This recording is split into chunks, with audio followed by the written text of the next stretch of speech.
ॐ अज्ञानतिमिरान्धस्य ज्ञानाञ्जनशलाकया चक्षुरोन्मिलितं येन तस्मै श्रीगुरवे नमः।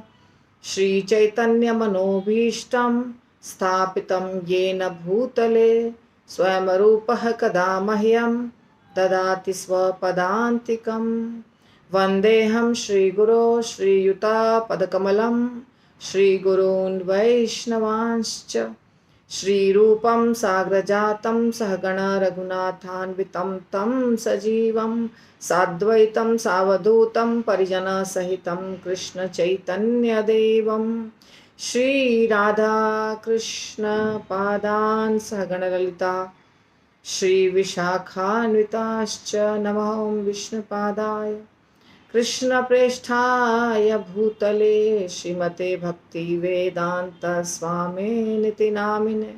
नमस्ते सारस्वते देवे गौरवाणी प्रचारिणे निर्विशेष शून्यवादी पाश्चात्य देशतारिणे। नमो महावदान्याय कृष्ण प्रेम प्रदायते कृष्णाय कृष्ण चैतन्य नामने गौरत्विषे नमः। हे कृष्णा करुणा सिंधु दीनबंधु जगतपते गोपेश गोपिका कांत राधा कांत नमोस्तुते। तप्त कांचन गौरांगी श्रीराधे वृंदावनेश्वरी वृषभानुसुते देवी प्रणमामि हरिप्रिये। वाञ्छाकल्पतरुभ्यश्च कृपा सिन्धुभ्य एव च पतितानां पावनेभ्यो वैष्णवेभ्यो नमो नमः। जय श्री कृष्ण चैतन्य प्रभु नित्यानंद श्री अद्वैत गदाधर शिवासादि गौर भक्तवृंद। हरे कृष्ण कृष्ण कृष्ण हरे हरे, हरे राम राम राम हरे हरे। आप सबका चैतन्य चरितामृत क्लास में स्वागत है। एक चीज़ मैं भूल जाऊंगी इसलिए बता रही हूँ। ज्योतिमुखी माता जी सुबह के क्लास में मैंने नक्षत्र के बारे में बता दिया है ऑलरेडी। आप प्लीज़ वीडियो देख लीजिएगा, आप एब्सेंट थे क्लास में।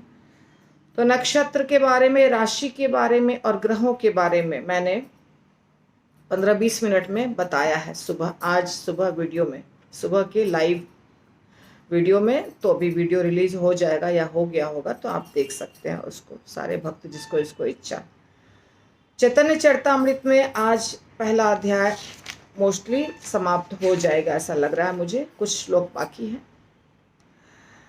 तो आज का श्लोक है 95 नंबर, चैतन्य चरितामृत आदि लीला पहला अध्याय, श्लोक संख्या 95। যাহার प्रसादे এই तमो হয় नाश, तमो नाश कोरी करे तत्वेर प्रकाश। चैतन्य महाप्रभु और नित्यानंद प्रभु के कृपा से, प्रसाद मतलब कृपा, उनके कृपा से तमो गुण का नाश होता है। और तमोगुण का जब नाश होता है तो तत्व ज्ञान प्रकाशित होता है। तत्व ज्ञान यानी चीजें जैसी हैं वैसी सत्य चीजें हमें दिखाई देती है। अदरवाइज दुनिया में माया बहुत प्रबल है। चैतन्य महाप्रभु नित्यानंद प्रभु जिसकी तुलना सूरज और चंद्रमा से की गई है। तो जैसे सूरज और चंद्रमा अंधकार हटाता है, उसी प्रकार चैतन्य महाप्रभु और नित्यानंद प्रभु हमारे जीवन से, हमारे आँखों पर से, हमारे बुद्धि पर से पर्दा हटाते हैं, तमोगुण का नाश करते हैं और हमें सत्य पता चलता है। तत्व वस्तु कृष्ण, कृष्ण भक्ति, प्रेम रूप, नाम संकीर्तन, सब आनंद रूप। क्या तत्व क्या है? तत्व वस्तु कृष्ण यानी परम सत्य क्या है? परम सत्य है भगवान श्री कृष्ण। और कृष्ण भक्ति, परम सत्य तो श्री कृष्ण है और शुद्ध प्रेम में प्रकट कृष्ण के प्रति प्रेमा भक्ति पवित्र नाम के सामूहिक कीर्तन द्वारा प्राप्त की जाती है, जो सारे आनंद का सार है। तो कृष्ण को कैसे प्राप्त करेंगे? कृष्ण को प्राप्त करेंगे कृष्ण भक्ति के द्वारा। शुद्ध प्रेम में प्रकट कृष्ण के प्रति प्रेमा भक्ति, पवित्र क्या, कैसे प्रेमा भक्ति हमको मिलेगा? जब हम भगवान के पवित्र नाम का उच्चारण करेंगे, कीर्तन करेंगे, भजन करेंगे, नाम संकीर्तन करेंगे, सामूहिक कीर्तन करेंगे, तो इन सब के द्वारा हमें आनंद प्राप्त होगा और भगवान की शुद्ध प्रेमा भक्ति प्राप्त होगी। शुद्ध कृष्ण प्रेम प्राप्त करने का सबसे मतलब बाकी सारे साधन अच्छे हैं, पर हरि नाम सबसे अच्छा है। यानी कि बिना हरि नाम के नहीं मिलेगा। और सब है, कथा भी है, पूजा पाठ भी है, साधना भक्ति सब है, परंतु सबसे महत्वपूर्ण है भगवान के नाम का जप, तो वो आवश्यक है। सूर्य चंद्र बाहिरेर तमो तमह से विनाशे बहिर्वस्तु घटपट आदि से प्रकाशे। सूर्य तथा चंद्रमा बाह्य जगत के अंधकार को विनष्ट करते हैं और इस तरह घड़ों तथा प्लेटों जैसे बाह्य भौतिक वस्तुओं को प्रकाशित करते हैं। उदाहरण के तौर पर यहाँ दो नाम बताया गया है, घड़े और प्लेट। यानी कि सूर्य और चंद्रमा से प्रकाश होता है, तो प्रकाश के द्वारा हम चीज़ों को देख पाते हैं। तो प्रकाश किसको दिखाता है?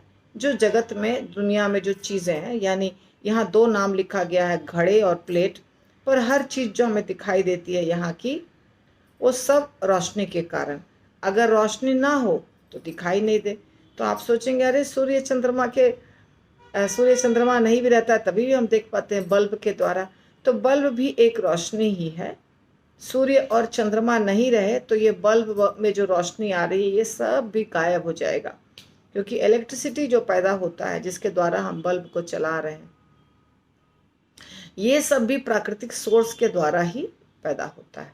पानी से पैदा हो या हवा से पैदा हो या कैसे भी, पेट्रोल से पैदा हो, कोई भी तरीके से पैदा हो, तो ये सब चीज़ें हमको भौतिक दुनिया से ही मिलती हैं। और दिन में रहता है प्रकाश सूरज का, तो रात को हम चला लेते हैं काम। अगर कभी भी प्रकाश नहीं हो, सूरज चंद्रमा ना हो, तो ज़्यादा समय नहीं लगेगा विनाश होने में, तुरंत समाप्त हो जाएगा सब कुछ। तो सूर्य और चंद्रमा हमें चीज़ों को देखने में मदद करता है। कोई भी चीज़ जो है ना, बाहर जो चीज़ें हैं, हमारे शरीर के बाहर जितनी चीज़ें दिखाई दे रही हैं, वो सब सूर्य और चंद्रमा के प्रकाश के कारण। भौतिक वस्तुएं, बाह्य वस्तुएं, लेकिन अंदर का जो ज्ञान है वो कैसे पता चलेगा, है ना?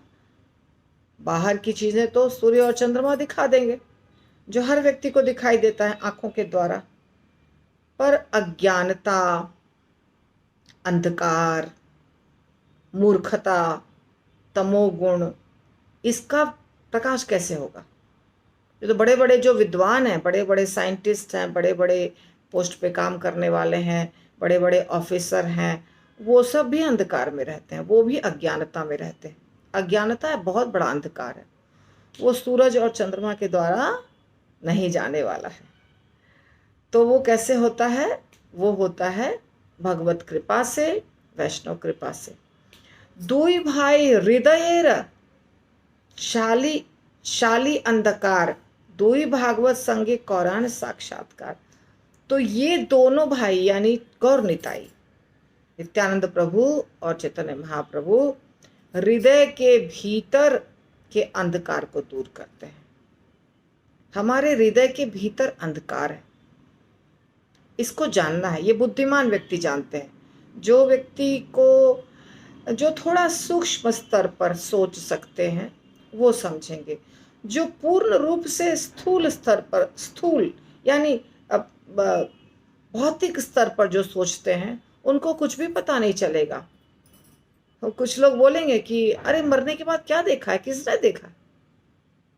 या तो फिर किसी का चोरी कर लिए, बेईमानी कर लिए, गलत तरीके से पैसा आ गया तो क्या फर्क पड़ता, पैसा तो है ना।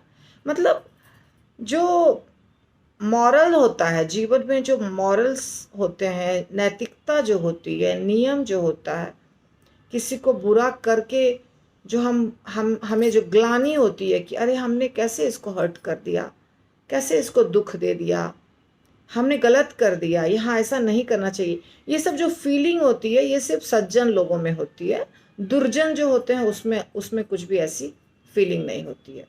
तो जब आप अच्छे और बुरे का फर्क करने लग जाते हैं, ये करना अच्छा है, ये करना बुरा है, ये चीज़ अच्छी है, ये चीज़ बुरी है, ये साधु है, सत्संग है, ये चोर बदमाश है, इससे दूर रहो, इससे नज़दीक रहो, ऐसे चीज़ों को जो फ़र्क करने लग जाते हैं, समझने लग जाते हैं, तो इसका मतलब है कि आपके अंदर मानवता है, आप पूर्ण रूप से तमोगुण में नहीं हैं। तो ऐसा व्यक्ति फिर धीरे धीरे उठता है ऊपर। तो जो पूर्ण रूप से तमोगुणी होते हैं वो, उनको किसी का गला भी काट करके मिल जाए धन तो चलता है, उनको कोई प्रॉब्लम नहीं। किस तरीके से धन आया है पता है, उससे कुछ फर्क नहीं पड़ता है। किस तरीके से हम भोग विलास कर लें वो उसका कोई मीनिंग नहीं है। जो दुष्ट होते हैं, पर सज्जन के पास सिद्धांत होते हैं। सज्जन व्यक्ति जानते हैं ये बुरा है और ये अच्छा है, बुरे कार्य को त्यागना चाहिए, अच्छे कार्य को करना चाहिए, ये सज्जन व्यक्ति का गुण है। तो इस प्रकार का जब थोड़ा हमारे अंदर क्वालिफिकेशन हो, इस प्रकार का क्वालिफिकेशन, तब वो भक्ति में स्थिर हो पाएगा। क्योंकि भक्ति का मतलब है नियम, भक्ति का मतलब निर्दयी व्यक्ति, कठोर हृदय, पत्थर हृदय भक्ति क्या कर पाएगा? नहीं कर पाएगा। सॉफ्ट होना जरूरी है, व्यक्ति को हृदय के अंदर से कोमलता होना चाहिए, और तब उस कोमल हृदय में भगवान की बातें घुसेंगी। क्योंकि अभी चैतन्य महाप्रभु और नित्यानंद प्रभु क्या कर रहे हैं? ये हृदय के अंधकार को दूर कर रहे हैं। बाहर के अंधकार को सूर्य और चंद्रमा दूर करेंगे, पर हृदय के अंधकार को दूर करेंगे चैतन्य महाप्रभु और नित्यानंद प्रभु। तो हृदय में किसको कहते हैं अंधकार? यही तो अंधकार है। अंधकार, हृदय के भीतर अंधकार का मतलब है छल है, कपट है, मैनिपुलेशन है, अपना काम निकालना है, दूसरे को ठगना है, अच्छे और बुरे का भेद नहीं पता करना है, जरूरत नहीं है अच्छे और अपना काम निकल गया चलते बने, ये है बुरी चीजें। तो जो हमारा हृदय है, हृदय में जो ये कलमश है, ये सारा कलमश कौन निकालता है? भगवान निकालते हैं। कैसे निकालेंगे भगवान? शृण्वतां स्वकथा कृष्ण पुण्य श्रवण कीर्तन हृदयंतस्तु अभद्राणि विदुनोति सुहृत्सताम्। श्रीमद् भागवतम का श्लोक है। शृण्वतां स्वकथा कृष्ण पुण्य श्रवण कीर्तन हृदय अंतस्थो, हृदय के अंदर जो है, हृदय अंतस्थ अभद्राणि विदुनोति सुहृत्सताम्। जो अभद्र हैं हमारे हृदय के अंदर, उसको धो करके, साफ करके, निर्मल बना के, मार्जनम करके, परम विजयते श्री कृष्ण संकीर्तनम, है ना। चेतो दर्पण मार्जनम भव महादावाग्नि निर्वापणम श्रेयः कैरव चंद्रिका वितरणम विद्यावधू जीवनम। चेतो दर्पण मार्जनम, चेतना रूपी दर्पण की सफाई करता है। परम विजयते श्री कृष्ण संकीर्तनम, भगवान के हरि नाम का या भगवान के नाम का कीर्तन। तो भगवान के नाम के कीर्तन के द्वारा हृदय की सफाई होती है। तो हृदय की सफाई किसकी होगी? जिसके हृदय में गंदगी है, कचड़ा है। तो मोस्टली सबके हृदय में कचरा रहता है, कम या ज्यादा, सबके हृदय में। अगर जिसके हृदय में नहीं है वो तो हर समय भजन करेगा और वो तो भगवत धाम जाएगा। क्योंकि इस दुनिया में वही रहते हैं, या तो कोई हमारे जैसे तुच्छ जीवात्मा को उद्धार कराने के लिए गुरु के रूप में आया है, वो छोड़ दीजिए, वो तो भगवान के एजेंट हैं या भगवान के द्वारा भेजे गए बहुत अच्छे बड़े क्या कहते हैं, दूत हैं। परंतु साधारण जनता जो है उनके अंदर कलमश रहता है। तो इस कलमश की सफाई गुरु, शास्त्र, हरिनाम, भगवान की कृपा, वैष्णव की कृपा इत्यादि के द्वारा होता है। इसकी सफाई होती है। ठीक है। तो ये अंधेरा है, यहाँ जो अंधेरा है ना, इसको साफ करना बहुत जरूरी है। इसके बिना कल्याण होना संभव नहीं है। दोनों भाई करते हैं। अच्छा, और इस तरह से ये दो प्रकार के भागवतों, भगवान से संबंधित व्यक्तियों या वस्तुओं से मिलाने में सहायता करते हैं। तो चैतन्य महाप्रभु और नित्यानंद प्रभु क्या करते हैं, कैसे हमारे हृदय की सफाई करते हैं? तो ये दोनों हमें मदद करते हैं कि हम भागवत संग करें। भागवत दो प्रकार के होते हैं, व्यक्ति भागवत, पुस्तक या ग्रंथ भागवत। एक है ग्रंथ भागवत जो श्रीमद् भागवतम है, और दूसरा है व्यक्ति भागवत जो अपना जीवन भागवत के आधार पर चला रहा है, जो 12 महाजनों के बताए हुए रास्ते पे चल रहा है, जो भक्ति मार्ग में बहुत अग्रसर है, उसको कहते हैं व्यक्ति भागवत। तो व्यक्ति भागवत भी आपको शुद्ध करता है और ग्रंथ भागवत भी आपको शुद्ध करता है, और ये दोनों से मुलाकात करवाते हैं चैतन्य महाप्रभु और नित्यानंद प्रभु। ये दोनों आपके जीवन में अगर चैतन्य महाप्रभु और नित्यानंद प्रभु हैं, जैसे हम बोलते हैं जय श्री कृष्ण चैतन्य प्रभु नित्यानंद श्री अद्वैत गदाधर शिवासादि गौर भक्त वृंद, हर माला के पहले बोलते हैं, या घर में गौरनिताई रखते हैं गौरांगेर तुटी पद जय घर संपद से जाने भक्ति रससार। गौरांगेर दुटी पद जय धन संपद। तो जिसके घर में गौर निताई विराजमान है, उनकी सेवा हो रही है, उनके सेवा के माध्यम से, उनके कृपा के माध्यम से व्यक्ति को भागवतों की कृपा प्राप्त होती है। यानी ग्रंथ भागवत और व्यक्ति भागवत उनके जीवन में आते हैं, मिलते हैं, उनको बाहर से अंदर से हर तरह से सहायता करते हैं, जिससे वो व्यक्ति भक्ति में आगे बढ़ता है। ठीक है, तो इस प्रकार चैतन्य महाप्रभु और नित्यानंद प्रभु कृपा करते हैं। एक भागवत बड़ो भागवता शास्त्र, ए आर भागवत भक्त भक्ति रस पात्र। दोनों मैंने बता दिया, एक भागवत है महान शास्त्र श्रीमद् भागवत, तो दूसरा भक्ति रस में लीन शुद्ध भक्त। ये दोनों दो प्रकार के भागवत हो गए, व्यक्ति भागवत, ग्रंथ भागवत। ठीक, दुई भागवत द्वारा दिया भक्ति रस, तार हृदय तार प्रेमे होय बस। इन दो भागवतों के कार्य से भगवान जीव के हृदय में दिव्य भक्ति रस अनुप्राणित करते हैं, और इस तरह भगवान अपने भक्त के हृदय में होने से भक्त के प्रेमवश हो जाते हैं। तो ये दो प्रकार के भागवत हो गए।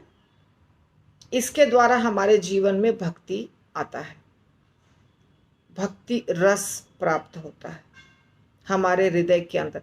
हमारा हृदय कोमल होना बहुत आवश्यक है।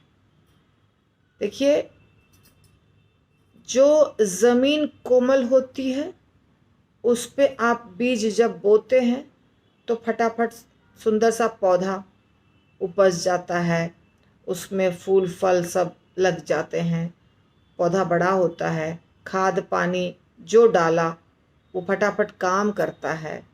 लेकिन अगर ज़मीन पथरीला है तो चाहे कितना अच्छा बीज डाल दो, खाद डाल दो, पानी डाल दो, कुछ नहीं होने वाला है, क्योंकि ज़मीन ही पथरीला है। इसी प्रकार हमारा हृदय यदि कोमल हुआ तो सब कुछ बहुत तेजी से काम करेगा। क्या? भागवत कथा, भागवत व्यक्ति, वैष्णव, भगवान, भजन, कीर्तन, ये सब काम करेगा। हृदय का कोमल होना बहुत आवश्यक है। अगर हृदय कोमल नहीं है, कैसे हृदय कोमल होता है और कैसे हृदय कोमल नहीं होता है, ये परीक्षा हमको खुद ही करनी पड़ेगी अपनी, कि अगर हमारा हृदय है कठोर तो उसको सॉफ्ट करना पड़ेगा, कोई और नहीं कर देगा। देखिए, पहले आप चाय पीते थे, प्याज लहसुन खाते थे, बीड़ी सिगरेट पीते थे, नॉनवेज खाते थे, सब कुछ गंदी गंदी आदतें थी। सबके बारे में कह रही हूँ, आप, हम, कोई भी। तो जब हम आते हैं भक्ति में तो हमको हमारे आचार्य सिखाते हैं कि ये सब चीज़ बंद करना पड़ेगा। अगर भक्ति में आगे बढ़ना है, अगर गुरु स्वीकार करना है, तो ये सारी चीज़ें बंद करनी पड़ेगी। ये जब हम बंद करेंगे तो हमको दीक्षा मिलेगी या आपको भजन में अच्छा लगेगा, सब कुछ। इतना तो बुद्धि नहीं होती है किसी को कि हमको भजन में उन्नति होगी हमारी या हमको अच्छा लगेगा कोई चीज़, ये इतनी बुद्धि नहीं होती है। लेकिन दीक्षा नहीं मिलेगी। काउंसलर बोलता है कि दीक्षा मिल चाहिए तो 4 नियम का पालन करना पड़ेगा, काउंसलर बोलता है। तो मरता क्या ना करता। अब नहीं भी छूट रहा है तो छोड़ो भैया, छोड़ना पड़ेगा, नहीं छोड़ेंगे तो दीक्षा ही नहीं मिलेगी। दीक्षा तो चाहिए हमको, हमको भी गुरु चाहिए, हमको भी 3 माला का कंठी 3 राउंड का पहनना है, हमको भी एक नया नाम चाहिए, ये इच्छा होती है भक्तों के हृदय में। तो वो छोड़ते हैं, फिर वो छोड़ते हैं, फिर धीरे धीरे उनको रस आने लग जाता है, क्योंकि काउंसलर होता है, काउंसलिंग सिस्टम होता है, यात्रा होती है, बहुत सारी चीज़ें होती है जिसमें उनको रस आने लग जाता है। तो फिर वो शौक से छोड़ देता है और धीरे धीरे धीरे धीरे भक्ति में आगे बढ़ने लगता है। तो जब वो छोड़ता है इन चीज़ों को, कुछ ना कुछ तो सबको छोड़ना पड़ता है। अब मान लीजिए कोई नॉनवेज नहीं खा रहा था, प्याज लहसुन तो खा रहा था, चाय तो पी रहा था, गुटखा नहीं खा रहा था, सिगरेट नहीं पी रहा था, बीड़ी नहीं पी रहा था, चाय तो पी रहा था। कोई सुपारी खा रहा था, कोई चाय पी रहा था, कोई प्याज खा रहा था। ऐसा छोटी छोटी आदतें होती हैं सब में। तो भक्ति में आगे बढ़ने के लिए उन आदतों को छोड़ा जब, तो थोड़ी कठिनाई हुई थी। आराम से किसी का नहीं छूटता है। अरे प्याज का पकौड़ा खाने का मन कर रहा है, यहाँ बना हुआ है, रिश्तेदार के घर आए हुए हैं, बहुत सारे आइटम बने हुए हैं, हमारे लिए क्या है, हमको बिना प्याज लहसुन का खाना है, यानी हमको मिठाई खाना पड़ेगा, रोटी खाना पड़ेगा, सिर्फ दही चावल खाना पड़ेगा, क्या करें। ऐसे तकलीफ होती है। पर फिर वो तकलीफ को क्यों सहता है? नहीं, वादा कर दिया है, गुरु से वादा किया है, काउंसलर से 3 साल कम से कम होना चाहिए तभी दीक्षा मिलेगी, नियम नहीं तोड़ सकते हैं। इस प्रकार से वो व्यक्ति, तो हमने जब छोड़ा तो तकलीफें आई, फिर भी हमने सब कुछ छोड़ा। ठीक उसी प्रकार काम, क्रोध, लोभ, मोह, मद, मत्सर्य, इन सब चीज़ों को भी हमें ही छोड़ना होगा।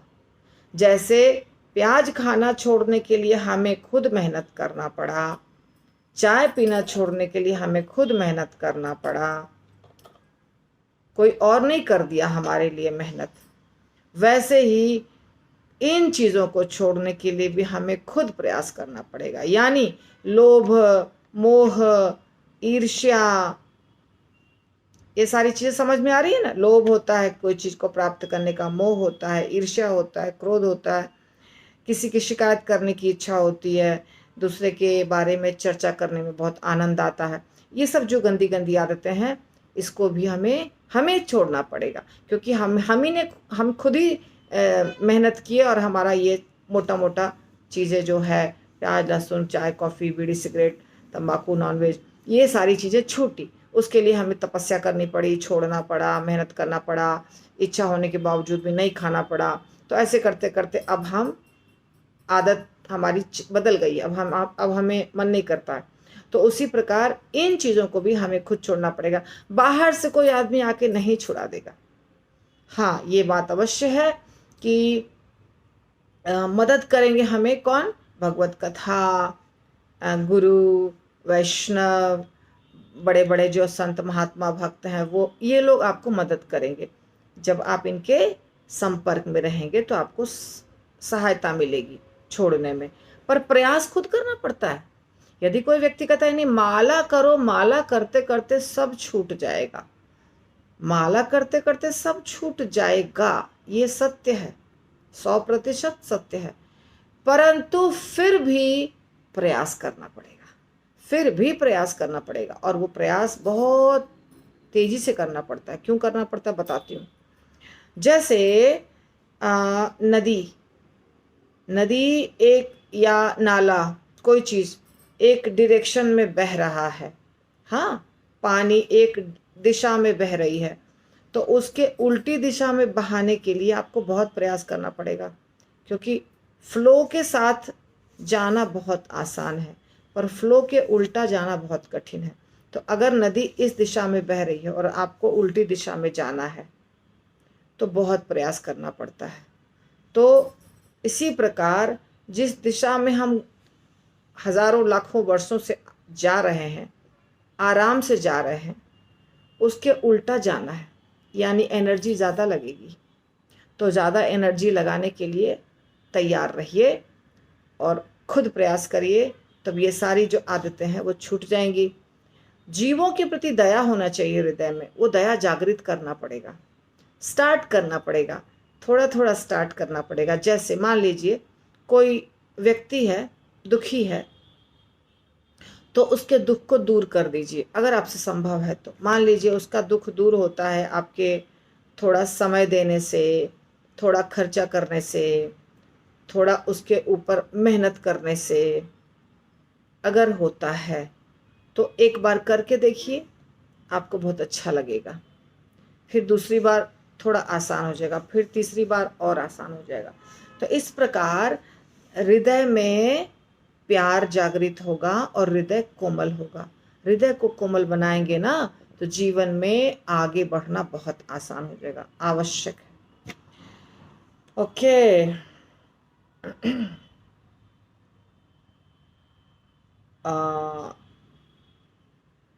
तो इन दो भागवतों के द्वारा क्या होता है, भागवत के कार्यों से भगवान जीव के हृदय में दिव्य भक्ति रस, दुई भागवत द्वारा दिया भक्ति रस तहा हृदय तार प्रेमे होय वश।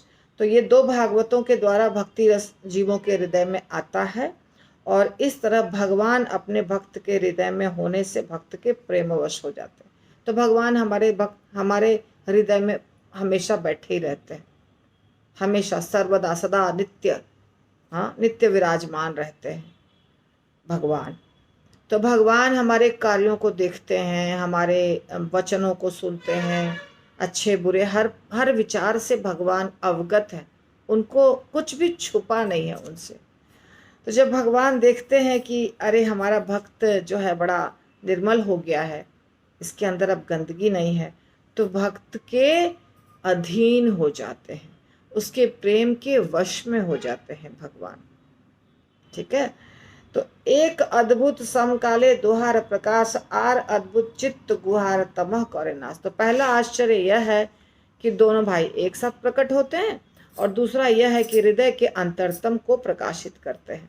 तो दोनों भाई आते हैं एक साथ, यानी जैसे हमेशा एक साथ आते हैं, जैसे रामचंद्र जी लक्ष्मण जी आए, कृष्ण बलराम आए, चैतन्य महाप्रभु नित्यानंद प्रभु आए, तो दोनों एक साथ आते हैं। एक साथ आते हैं और क्या करते हैं, हृदय के अंदर जो गंदगी है, अंधेरा है, ओम अज्ञान तिमिरांधस्य ज्ञानांजन शलाकया चक्षुरुन्मीलितं येन तस्मै श्री गुरुवे नमः। सब जगह, सारे शास्त्रों में हर जगह बताया गया हमारे हृदय में कल्मश है, हमारी आंखों में अंधेरा है, ज्ञान की आवश्यकता है, गुरु ज्ञान देते हैं, चित्त शुद्ध होता है, हृदय प्रकाशित होता है, मन प्रसन्न होता है। ये सब सतोगुण के लक्षण हैं। तो इस प्रकार अंतरतम को प्रकाशित करता है। बाहर तो बहुत आसान है, एक ब्यूटी पार्लर में जाइए, ब्यूटी पार्लर जाके थोड़ा खर्चा कीजिए, 2-4 घंटा बिताइए, आपका पूरा हुलिया बदल देगा वो, बाहर से पूरा साफ चकाचक कर देगा। और पैसा खर्च करिए, महंगा कपड़ा खरीद लीजिए, हो गया, बाहर से आप एकदम हो गए तुरंत। उसमें कितना लगा, 3-4 घंटे में सब तैयारी हो जाएगी। तो वो तो बहुत आसान है, अंदर साफ करना आसान नहीं है, अंदर की सफाई बहुत कठिन है। तो अंदर की सफाई करना है हमको। एई चंद्र सूर्य दुई परम सदय जगत तेरे भाग्य गौड़े कोरिला उदय। तो ये दोनों कहाँ प्रकट हुए, दोनों सूर्य और चंद्रमा संसार के लोगों के प्रति अत्यंत दयालु हैं। इस तरह समस्त लोगों के सौभाग्य हेतु बंगाल के क्षितिज पर उदय हुए। तो पश्चिम बंगाल, तब पश्चिम पूरब नहीं था, केवल बंगाल था, 500 साल पहले देश जो था ना, उसमें बांग्लादेश और पाकिस्तान जो अभी है वो, भूटान, क्या क्या सब जो कंट्री अलग अलग हो गए हैं, वो सब अलग नहीं थे, सब एक साथ था। तो उसको सिर्फ बंगाल कहते थे। तो बंगाल में, बंगाल के क्षितिज पर, आकाश में बताया, क्षितिज पर उदित हुए कौन? चैतन्य महाप्रभु और नित्यानंद प्रभु। श्रील प्रभुपाद ने इसके परपोर्ट को थोड़ा बड़ा लिखा है, तो समझिए। गौड़ बोलते हैं ना, गौड़, समवेत गौड़ भक्त वृंद की जय। गौड़, हम लोग गौड़ीय वैष्णव कहलाते हैं। क्यों गौड़ीय वैष्णव कहलाते हैं, उसका क्या कारण है, वो यहाँ बताया गया है। अभी भी आप जाएंगे नवद्वीप परिक्रमा करने, तो वहाँ सेन कुछ नाम है राजा का, उसका वो स्थान और मंदिर मिलेगा, अभी भी मिलता है। तो सेन वंश था एक। बंगालीज में ना सेन होता है सरनेम, प्रसेनजीत से कोई भी सेन, सेन जो है, जैसे कि सरनेम यहाँ पे मान लीजिए कोई पाठक है, तिवारी है, तो वैसे वहाँ सेन होता है। तो सेन एक वंश था राजाओं का। तो सेन वंश की राजधानी कहाँ थी? गौड़ देश में। गौड़, तो गौड़ देश कौन सा स्थान था? गौड़ था मालदा जिले में। अभी जो मालदा जिला है ना, ये जो मालदा आम खाते हैं, ये मालदा आम वहीं से आया है, सब जगह मालदा। तो मालदा जिला अभी भी है, वो मालदा अभी भी वो स्थान है मालदा। तो वर्तमान में जो मालदा है वही स्थान था, उसी को पहले कहते थे गौड़ देश। बाद में ये राजधानी कहाँ चला गया? पहले था वहाँ पे, पहले वहाँ पे थी राजधानी सेन वंश की, और बाद में ये राजधानी आ गई कहाँ? गंगा के पश्चिम नवे अथवा मध्यवर्ती द्वीप में, नवद्वीप में, उसका नाम हो गया नवद्वीप। वहाँ पे राजधानी चेंज हो गई, वहाँ से राजधानी शिफ्ट होके नवद्वीप में आ गई राजधानी। यानी कि पहले था मालदा के पास, जो अभी मालदा है वहाँ पे, उसका नाम था गौड़ देश। और बाद में सेन वंश के राजा ने उसको शिफ्ट करके ले आए नवद्वीप में। नवद्वीप, जो नवद्वीप था पहले, अभी उसी का नाम है मायापुर। तब उसका नाम था गौड़पुर, गौड़पुर, ठीक है। पहले उसका नाम था गौड़पुर, अब उसका नाम हो गया मायापुर। तो वहीं पर चैतन्य महाप्रभु प्रकट हुए। अब तो आप जाकर देख सकते हैं, जिस वृक्ष के नीचे प्रकट हुए वो वृक्ष ओरिजिनल नहीं, उस वृक्ष से दूसरा वृक्ष प्रकट हुआ है, नीम का पेड़, वो अभी भी वहाँ है। इसीलिए महाप्रभु का नाम निमाई हुआ, नीम वृक्ष के नीचे वो प्रकट हुए थे। तो वो नीम का पेड़ है वहाँ, वही स्थान पे पेड़ है, दूसरा पेड़ है लेकिन वही स्थान पे पेड़ है, मतलब उसी पेड़ के बीज से या कैसे भी प्रकट हुआ है। वहाँ पे सची माता, एक विग्रह बना हुआ है, सची माता के गोद में निमाई है, ऐसा विग्रह बना हुआ है, दर्शन कर सकते हैं। तो वही स्थान है जहाँ पे चैतन्य महाप्रभु प्रकट हुए थे। और नित्यानंद प्रभु दूसरे जगह प्रकट हुए थे। नित्यानंद प्रभु चैतन्य महाप्रभु के सगे भाई के रूप में इस लीला में नहीं प्रकट हुए हैं। ये अलग स्थान पे राढ़ देश में प्रकट हुए थे, जहाँ जो बीरभूम जिले में है, और बाद में आए थे मिलने के लिए। बाद में वो चैतन्य महाप्रभु से आके मिले तो वहाँ प्रकट हुए, और फिर दोनों भाइयों ने मिलकर के प्रचार किया, कृष्ण भावनामृत का आंदोलन चलाया। और धीरे धीरे उनके पृथ्वीते आछे जौतो नगर आदि ग्राम सर्वत्र प्रचार होइबे मोरा नाम, ऐसा बोला था चैतन्य महाप्रभु ने। और उनके ही आप कह सकते हैं सेनापति कुछ भी, भक्ति विनोद ठाकुर, भक्ति सिद्धांत सरस्वती ठाकुर, और बाद में श्रील प्रभुपाद ने ज़बरदस्त तरीके से प्रचार किया। और वो चला गया पाश्चात्य देश में, और धीरे धीरे समूचे पूरे पृथ्वी को कवर कर लिया है। हर जगह आपको इस्कॉन का मंदिर मिलेगा, करीब करीब। क्रिश्चियन देशों में, मुस्लिम देशों में, सब जगह। मुस्लिम देशों में थोड़ा मुश्किल है, परंतु फिर भी किसी न किसी तरीके से पहुंची हुई है किताबें वगैरह वहाँ पर भी। और दुनिया के बहुत सारे भाषाओं में प्रभुपाद के बुक्स छपे हुए हैं।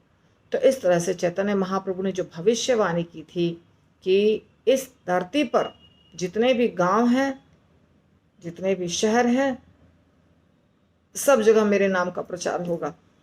तो हम जब जाते हैं गांव वगैरह में, एकदम सुदूर इलाका जहाँ पे कुछ पता ठिकाना नहीं है, वहाँ पे जब प्रोग्राम होता है, जैसे गैड़ा गांव में भी, वहाँ से भी थोड़ा दूर दूर छोटा छोटा गांव, तो मुझे चैतन्य महाप्रभु के की बात याद आती है। पृथ्वी ते आछे जो तो नगर आदि ग्राम, सर्वत्र प्रचार होइबे मोर नाम। कि देखो यहाँ पे हरे कृष्णा महामंत्र हो रहा है, गौर निताई बैठ रहे हैं, यहाँ पे जगन्नाथ बलदेव सुभद्रा बैठ रहे हैं, तो कितनी बड़ी बात है। तो भगवान के जो शब्द होते हैं उसमें ताकत होती है, वो असत्य नहीं होते। तो चैतन्य महाप्रभु और नित्यानंद प्रभु बद्ध जीवों के 5 प्रकार के अज्ञान को भगाते हैं। तो 5 प्रकार के क्या अज्ञान है, क्या क्या अज्ञानता हमारे अंदर है, क्या क्या अज्ञानता बद्ध जीवों में है, उसका वर्णन हुआ है महाभारत में। तो प्रभुपाद ने उसको यहाँ लिखा है 43वें अध्याय में, उद्योग पर्व में।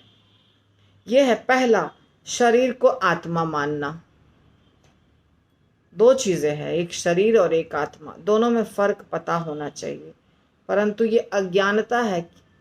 कुछ लोगों को तो बिल्कुल, मतलब वो बिल्कुल क्या कह सकते हैं, इनोसेंट तो नहीं बोलेंगे, उन्होंने कभी जाना ही नहीं है भगवान क्या चीज़ है। उनको सिर्फ खाना पीना जीना, बस इतना ही पता है। एक कैटेगरी वो होती है, वर्कर कह सकते हैं आप, जिनको एक ही चीज़ पता है कि कहाँ जाएं काम करने की रोटी मिले हमको, बस। तो उनसे क्या उम्मीद करेंगे। तो इसके कारण वो, उनको शरीर और आत्मा का कुछ फर्क, ज्ञान कुछ भी पता नहीं रहता है। हाँ, ये बात अवश्य है, भारत देश है तो जाने अनजाने कहीं से कीर्तन सुनाई दे देता है, या कहीं से कहीं सत्यनारायण भगवान की पूजा हो रही है, या कहीं मंदिर की घंटी सुनाई दी तो जा सकते हैं। पर बहुत सारे लोग ऐसे मिलेंगे, हाँ अभी भी मिलते हैं, पुणे में भी मिलते हैं, जो इतना नज़दीक में बगल में मंदिर है पर एक बार भी नहीं गए हैं। अब बताइए, ऐसे भी लोग हैं, उनको आवश्यकता ही नहीं लगती है कि मंदिर भी जाना चाहिए। तो एक प्रकार के ये लोग हैं। और दूसरे प्रकार के लोग हैं जो कुछ ज़्यादा ही स्मार्ट हैं, उनको हर चीज़ प्रूफ चाहिए। नहीं प्रूफ रहेगा तो हम मानेंगे नहीं कि भगवान ने भगवत गीता बोला, प्रूफ चाहिए हर चीज़ का। तो ऐसा नहीं होने के कारण बस आत्मा, शरीर, आत्मा नाम की कोई चीज़ होती है, सुनना ही नहीं है, उस विषय पे चर्चा ही नहीं करनी है।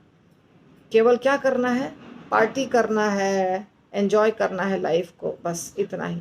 तो आत्मा और शरीर का जो फर्क है ना, वो बहुत कम लोगों को मालूम है। हमें लगता है कि तो साधारण चीज़ है, आत्मा सबको पता है, साधारण चीज़ नहीं है। बहुत सारे लोगों को आत्मा का ज्ञान नहीं होता है, वो शरीर को ही सब कुछ मान लेते हैं। ये बहुत बड़ी अज्ञानता है, पहली अज्ञानता। दूसरी, भौतिक इंद्रिय तृप्ति को अपने भोग का मानक बताना। तो भोग करना है, और क्या है, भौतिक इंद्रिय तृप्ति, यही सब कुछ है जीवन में। यही, जितना ज़्यादा भौतिक चीज़ें हम कर सकते हैं, इंद्रिय तृप्ति कर सकते हैं, उतना हमारा लेवल हाई है। हम हमारे पास हर चीज़ बहुत हाई स्टैंडर्ड की है, ऐसा ये भी है एक प्रकार। ये भी एक प्रकार की चीज़ है जिसको अज्ञानता कहते हैं। तीसरी अज्ञानता है भौतिक पहचान के कारण उत्सुक होना। ये जो हमारा भौतिक, एक हमारा भौतिक पहचान होती है हमारी, कि हम फलाना व्यक्ति के पुत्र हैं या पुत्री हैं, या इस जाति के हैं, इस धर्म के हैं, इस देश के हैं, है ना। हम भारतीय हैं, हम हिंदू हैं। प्रेम से बोलो जय श्री राम, जय श्री राम, जय श्री राम का नारा लगाया सारे लोगों ने कि हिंदू हैं, हम हिंदू हैं। परंतु सही बात है, अच्छी बात है, हिंदू है, परंतु इसके साथ साथ और बहुत सारी चीज़ें जानना जरूरी है, बहुत सारी चीज़ें जानना जरूरी है। तो केवल इतना के ऊपर गर्व नहीं करना कि हम हिंदू हैं, हम ब्राह्मण हैं, हम क्षत्रिय हैं, हम भारतीय हैं, सिर्फ इतना नहीं, इसके सिवाय और बहुत सारी चीज़ें हैं जो जानना पड़ेगा। तो इसके लिए बहुत उत्सुक होने की आवश्यकता नहीं है। चौथा अज्ञानता है शोक करना, दुखी होना, शोक करना। और पांचवा है यह सोचना कि परम सत्य के परे कुछ भी नहीं है, परे भी कुछ है। अगर कृष्ण परम सत्य है तो कृष्ण कहाँ से प्रकट हुए, इसका मतलब उसके पीछे भी कुछ है, ये भी एक अज्ञानता है। तो ये 5 अज्ञानता है। तो ये पांचों अज्ञानता को चैतन्य महाप्रभु दूर करते हैं। अगर चैतन्य महाप्रभु की शिक्षाओं को कोई ध्यान पूर्वक सुनता है, पढ़ता है, तो उसकी यह अज्ञानता दूर हो जाती है। प्रत्येक वस्तु कृष्ण का ही प्रकाश है। तो कृष्ण के बारे में जब हम जानेंगे, भगवत गीता मात्र पढ़ेंगे सुनेंगे, उससे भी अज्ञानता दूर हो जाएगी। साथ साथ में चैतन्य महाप्रभु का संदेश अगर पढ़ेंगे सुनेंगे तो तब तो खैर बहुत अच्छी बात है। चैतन्य महाप्रभु भी जब यहाँ थे, धरती पर लीला कर रहे थे, तो वो तो बहुत शिक्षा देते थे लोगों को। वो तो टीचर थे, बचपन से ही टीचर थे। छोटे बच्चे थे तभी से टीचर थे, पहले छोटे बच्चों को पढ़ाते थे, फिर बड़ों को पढ़ाते थे। तो चैतन्य महाप्रभु ने ही रूप गोस्वामी को ज्ञान दिया, सनातन गोस्वामी को ज्ञान दिया, सबको ज्ञान दिया। फिर उन लोगों ने पूरे दुनिया को ज्ञान दिया। उन लोगों ने ग्रंथों का संकलन किया, बहुत सारे ग्रंथों का, भक्ति की विधि सिखाई, पूजा की विधि सिखाई, वैष्णव एटिकेट सिखाया, विग्रहों को प्रकट किया, विग्रहों को खोजा, लीला स्थलियों को खोजा। इस प्रकार रूप गोस्वामी सनातन गोस्वामी ने बहुत मदद की। तो से ही दुई प्रभुर कोरी चरण वंदन, जहाँ होते विघ्न नाश अभीष्ट पूर्ण। ये दोनों का चैतन्य महाप्रभु और नित्यानंद प्रभु, इन दोनों के चरणों की पूजा कर रहे हैं कृष्णदास कविराज गोस्वामी। इस प्रकार आत्म साक्षात्कार के मार्ग में की सारी कठिनाइयों से छुटकारा मिल सकता है। आत्म साक्षात्कार के मार्ग में जो कठिनाइयाँ आती हैं, उनसे छुटकारा मिलने के लिए ये दोनों भाई बहुत सहायक हैं, चैतन्य महाप्रभु, नित्यानंद प्रभु। से दुई प्रभुर कोरि चरण वंदना, तृतीय श्लोकेर अर्थ सुनो सर्वजना। इस प्रकार ये दोनों के चरण की वंदना किया, उनसे आशीर्वाद प्राप्त किया। तो एक एक करके बता रहे हैं। तो ये तीसरे श्लोक का मीनिंग बोल रहे हैं कि बताता हूँ। वक्तव्य बाहुल्य ग्रंथ विस्तारे डोरे विस्तारे न वर्णि सारार्थ कही अल्पाक्षरे। ये ग्रंथ बहुत बड़ा नहीं हो जाए, इसीलिए हर चीज को मैं छोटा करके लिख रहा हूँ, ऐसा बोल रहे हैं कृष्णदास कविराज गोस्वामी। सार बता रहा हूँ, संक्षेप में बता रहा हूँ, कोशिश कर रहा हूँ शॉर्ट करने का। मितम च सारम च वचो ही वाक मिता इति। संक्षेप में कहा गया अनिवार्य सत्य ही सच्ची वाक पटुता है। ये बहुत अच्छी बात है, परंतु इस समझ में नहीं आती लोगों को। जो होशियार व्यक्ति हैं वो बहुत नहीं बोलते हैं, चीज़ों को शॉर्ट में बोलते हैं, और यही वाक पटुता है। वाक पटुता यानी बोलने में बहुत पटु है ये व्यक्ति। तो बोलने में आपको एक चीज़ समझाना है और आप उसको समझाने में एक छोटी सी चीज़ को आप 10, 20, 50 सेंटेंस में समझाएंगे, वो वाक पटुता नहीं है। वाक पटुता इसको कहते हैं जो चीज़ों को शॉर्ट में ही समझा दे, बोल दे, कम से कम शॉर्ट में बोल दे। तो बुद्धिमान व्यक्तियों के पास आप शॉर्ट में बोलेंगे वो समझ जाएगा। पर यदि कोई बहुत ही अनपढ़ है, मूर्ख है, अज्ञानी है, तो उसको समझाने में आपको थोड़ा लंबा खींच के समझाना पड़ता है। सुमिले खांडीबे चित्तेर अज्ञान आदि दोष, कृष्ण गाढ़ प्रेम होवे पाइबे संतोष। विनीत भाव से इसका श्रवण करने मात्र से ही मनुष्य का हृदय अज्ञान के सारे दोषों से मुक्त हो जाएगा और उससे कृष्ण का प्रगाढ़ प्रेम प्राप्त होगा। यही शांति का मार्ग है। तो विनीत भाव से श्रवण करना चाहिए। जब हम विनीत भाव से श्रवण करते हैं, जैसे अर्जुन ने श्रवण किया था, है ना। भगवान ने, श्रील प्रभुपाद कहते हैं कि अर्जुन ने जिस प्रकार से भगवत गीता का श्रवण किया था, उस प्रकार से श्रवण करेंगे तो हमारे अंदर भगवत गीता का ज्ञान प्रकाशित होगा। यानी नम्रता पूर्वक, तर्क वितर्क बिना किए हुए कृष्ण के वचन को सही मानना, सत्य मानना, उनके बताए हुए रास्ते पे चलना और उनसे द्वेष नहीं करना, ये सारी चीज़ें अगर हम फॉलो करते हैं तो हमें ज्ञान प्राप्त होगा और प्रेम भी प्राप्त होगा, ठीक है, और शांति भी प्राप्त होगी। ज्ञान प्राप्त होगा, प्रेम प्राप्त होगा, भगवत प्रेम और शांति प्राप्त होगी। श्री चैतन्य नित्यानंद अद्वैत महत्व तार भक्त भक्ति नाम प्रेम रस तत्व भिन्न भिन्न लिखी या छिकोरी या विचार सुने ले जानी बे सब वस्तु तत्व सार। यदि कोई धैर्य पूर्वक श्री चैतन्य महाप्रभु, श्री नित्यानंद प्रभु तथा श्री अद्वैत प्रभु एवं उनके भक्तों, भक्ति कार्यों, नाम यश तथा उनके दिव्य प्रेमालापों के रसों की महिमा का श्रवण करेगा तो वह परम सत्य के सार को जान सकेगा। इसलिए मैंने इसका वर्णन चैतन्य चरितामृत में तर्क तथा विवेक के साथ किया। तो कृष्णदास कविराज गोस्वामी ने चैतन्य चरितामृत, अभी देखिए पहला चैप्टर था ना तो बहुत डिफिकल्ट गया है, लेकिन धीरे धीरे लीला आएगी बाद में, पहले ज्ञान आएगा, लीला बाद में आएगी। चैतन्य चरितामृत की जब लीला आएगी तो बहुत मधुर मधुर लगेगा, लेकिन ज्ञान जानना ज़रूरी है। इसलिए कह रहे हैं कृष्णदास कविराज गोस्वामी कि ये जो दोनों प्रभु हैं, चैतन्य महाप्रभु और नित्यानंद प्रभु, इनको कोई धैर्य पूर्वक अगर इन सब के, चैतन्य महाप्रभु, नित्यानंद प्रभु, अद्वैत आचार्य, इन सब के उनके भक्तों, चैतन्य महाप्रभु के भक्तों, उनके भक्तिमयी कार्य जो है वो महाप्रभु का नाम, यश, रूप, गुण, लीला, उनके दिव्य प्रेम पूर्ण वातावरण इत्यादि उनके महिमा का यदि श्रवण करेगा तो परम सत्य को जान पाएगा, यानी कृष्ण को जान पाएगा, परम सत्य को जान पाएगा। इसीलिए चैतन्य चरितामृत का वर्णन मैंने बहुत विवेक के साथ किया, बहुत बुद्धिमत्ता के साथ किया और तर्क यानी कि साबित किया है, चीज़ों को तर्क के आधार पर किया है, वो दिखाई देगा हमको। तो श्री रूप तथा श्री रघुनाथ के श्री रूप रघुनाथ पौधे जार आश चैतन्य चरितामृत कहे कृष्णदास। यहाँ पे उन्होंने अपना नाम बता दिया कि चैतन्य कि मैं कृष्णदास हूँ और मैं रूप गोस्वामी और रघुनाथ गोस्वामी के चरण कमल की आशा रखता हूँ, स्तुति करता हूँ, सदैव उनकी कृपा हमें प्राप्त होती रहे, ऐसी आश या उम्मीद रखता हूँ और उनके चरण कमलों का अनुसरण करते हुए चैतन्य चरितामृत का मैं वर्णन कर रहा हूँ और मेरा नाम है कृष्णदास।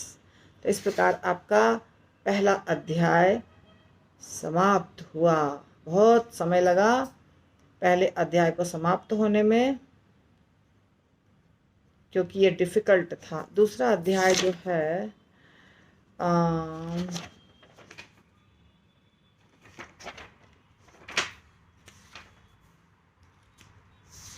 यहाँ भी तत्वज्ञान ही चल रहा है, लंबा तत्वज्ञान चलेगा। तो तीसरे नंबर श्लोक का एक्सप्लेनेशन होगा दूसरे अध्याय में। जैसे शुरू में कृष्णदास कविराज गोस्वामी ने कुछ श्लोक बोले हैं, उनका ही वर्णन आगे आगे आगे आगे किया है, तो आएगा वर्णन। अभी हम नहीं शुरू करेंगे, आज यहीं पर रोकेंगे क्लास को, ठीक है। श्रील प्रभुपाद की जय, चैतन्य चरितामृत ग्रंथ की जय, कृष्णदास कविराज गोस्वामी की जय।